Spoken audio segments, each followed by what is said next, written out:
50 family network, we have a volunteer who can communicate between the government and the citizen, and over him for every 2,000 families we have ANM who can get on the medical things done. So whatever the information that over these ANMs, we have sub-center ANMs, and over them we have medical officers. So as soon as the information is registered with us, we trigger this information to the medical officer, and the medical officer in return will directly visit the citizen, or in case of more number of requests, preliminarily again he will ask his next supporting staff like the ANM and all to visit and get the preliminary temperature, SpO2 levels and all. So after preliminary verification by MO, if he feels like test is required, we will be the MO on the same mobile application or the web application, he would be recommending for the test. And this information will be automatically passed down to the sample collection team. We have a mobile sample collection teams in addition to the medical officers. All the medical officers can themselves collect the samples. In case of the workload and all, we are not pressurizing the medical officers most for the sample collection, and we have a mobile sample collections and who are well trained on collection of the nasopharyngeal swab and all. Once if the test is collected, automatically from there the entire other things will be taken care. And in case of if we feel like the medical officer feels like test is not required, we are advising them for the home isolation. The entire process can be tracked time to time, and the main intention behind this is the main protocol that we follow is test, trace and treat. And for these T, the basic fundamental of test is entirely monitored on this. On an average, AP has the best per million testing ratio across India, and we are doing still today. We have scaled up for a test of 50 to 60,000 of tests a day, which has a breakup of 30,000 on RT-PCR test and the rapid antigen test. So here the entire thing we made sure, like initially we allowed the medical officer to take enough time, like a day or two. But soon, once the medical officers got habituated to the entire IT system, and in no time, in less than a week or two, they are very much habituated to the IT system. And I want really appreciate the entire medical officers and the doctors in the field. We really want to appreciate them for the positive energy and the support that they have given us in adopting this system. So sooner we have made an SLA of 12 hours SLA system for the medical officer from the day 1 to day 15. First 15 days we allowed them to settle down. From there we kept on tracking at the district level and the state level, and the continues the volunteer team or the monitoring team at the command control has started pushing the medical officers to track them in case of any rural networks or the tribal networks where there is a limited scope of IT and all. For the medical officers, we keep on calling them, informing them, like we got a call from so-and-so citizen and he was in a panic moment. Just try to help him as soon as possible. At the same time, at the call center as well, we have a medical doctors team as well who can give the preliminary assistance and counsel them to bring out from the panic mode. And the entire incident management system has been architected like so far. We have integrated 104 call center, which in general works as an advisory call center to the citizens in the state, and a citizen mobile app. And next 2 days, everything was like developed based on the news articles that we get. And since it's a pandemic moment and it's a kind of situation which we are not aware, we started developing everything that we came across. Like we started monitoring every small incident that we see in the newspapers, media and social media everywhere, and we made a precautionary step, like we didn't miss anything. So out of this we came across a situation where people started using the medicines getting illegally from the pharmacy stores and all. The moment the citizen feels feverish or cold or something, which is a primary symptoms of the COVID, from the nearby medical stores. And also we started with the help of drugs system, drugs department, we started implementation of a pharmacy store mobile app where simply the pharmacy store or the pharmacist captures the citizens' details and what all the symptoms that he have, and we were started pushing the same information again in return to the this thing citizen same similar to the citizen app. We started pushing this information to the medical officer, and we have made availability of the website, and who are not able to access the 104 call center or the citizen app, they can simply dial or IVR system and input. They can get the primary information, what all the precautionary measures that they need to take.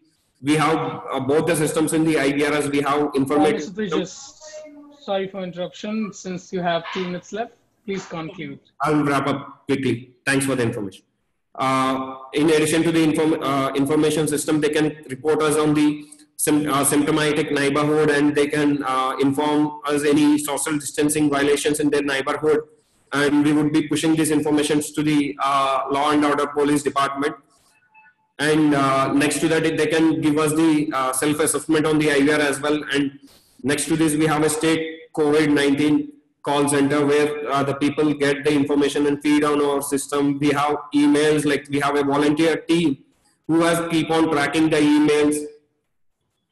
And using all this information, we have started pushing the information to the medical officers, where our primary, the field functionary and the authenticate person who can confirm whether he's a COVID infected or he's a COVID suspect or not.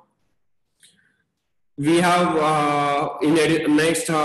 we have gotten this thing integration from the government of India, where Arogya Setu has been started a good source of information by the end of April. In the meantime, as soon as we got used to download the reports from the Arogya Setu dashboards, and we used to upload them, and we used to disseminate that information. We used to call back the citizens to know their demographic or geographical location, and we mapped them to the particular medical officer, and we disseminated the information. Sooner or later, we have got the information through APIs from the Arogya Setu team, NIC team, and we integrated, we again geofenced the jurisdiction of the medical officer, since we are getting the lat-long information rather than the gram panchayat or village or habitation. We got the lat-long details, so we geofenced the medical officer demographics, and we started pushing the data based on that. That's all. Thanks so much for being patient and listening to us, and we are open for the queries.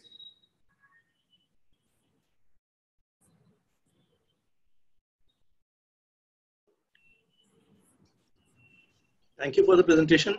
When was this software developed? In the first week of April, sir. And when was it implemented? How much training have you provided? Training and all, it took us 15 days, sir. Since day one, we did it. In the day one, we didn't make it much complex. Initially, we have given a single tool for the citizen and a simple tool for the medical officer. Sooner or later, every week, we started rolling out the things, sir. The moment we get some news article or we got to know something wrong is happening in the field, like I have given you a use case of pharmacy app where we got to know citizens are going and directly getting the medicines from the pharmacy store. We can't restrict the pharmacy stores to much extent, so we started collecting the information from them as a source of information and asking our medical officers to visit that particular citizen, sir. So no, how did you collect the information from the pharmacy store? Pharmacy store is supposed to update mobile application, sir.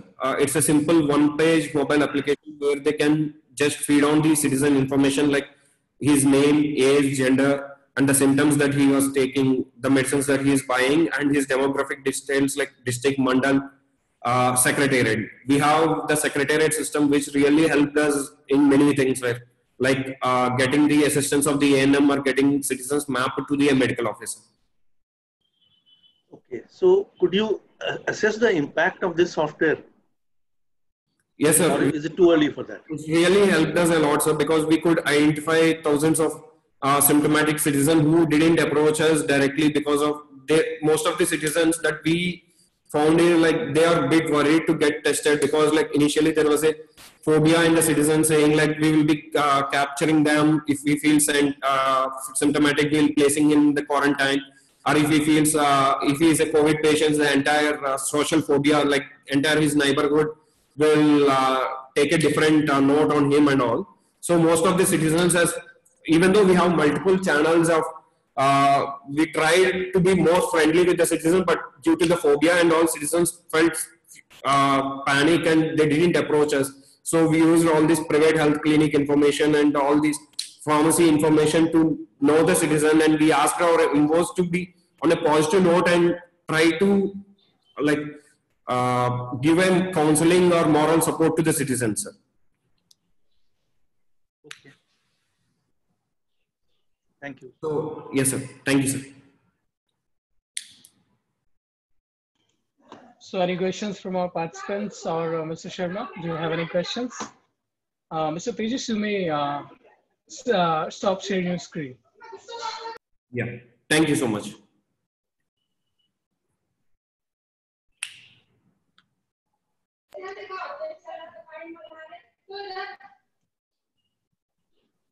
I think Mr. Sharma have no questions, so we'll move forward further. So for the next presentation, Yeah, thanks. I'd like to call, thank you, Mr. Tejas. So I'd like to call Health Department Haryana, Mr. Rajiv Arora, Additional Chief Secretary, for the project COVID-19 status in Haryana.